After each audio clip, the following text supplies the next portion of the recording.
bolani gipotonus qilib qo'yishadi va bu qachonlardir o'z hunarini ko'rsatib sima diagnozini orttirib olishi mumkin. Massaj daqiqasi juda katta ahamiyatga ega.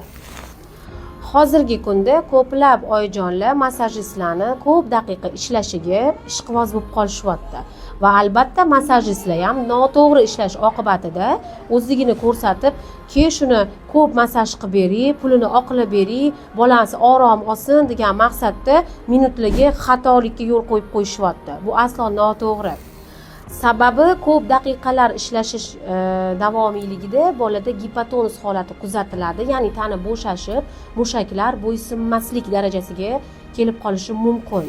Hozir sizlarga bitta narsani aytaman va ushbu ma'lumotni eshitganingizdan keyin har qanaqasiga fikrimga qo'shilishdan boshqa chorangiz qolmaydi. Sababi inson organizmida massaj orqali qon aylanish sistemasi necha barobarga ko'tarishini aytaymi? Bolani haddan ziyod minutini ko'p ishlab olganini oqibatida bolani gipotonus qilib qo'yishadi va bu qachonlardir o'z hunarini ko'rsatib sima diagnozini orttirib olishi mumkin. Tajribali mutaxassislar albatta har bir bolani yoshiga qarab individual yondashgan holda daqiqalar belgilashlari shart. Bolani yig'latib olish mumkinmi yoki yig'lab olish kerak emasmi massaj olayotganda degan savolingizga keyingi videoyimda javob beraman.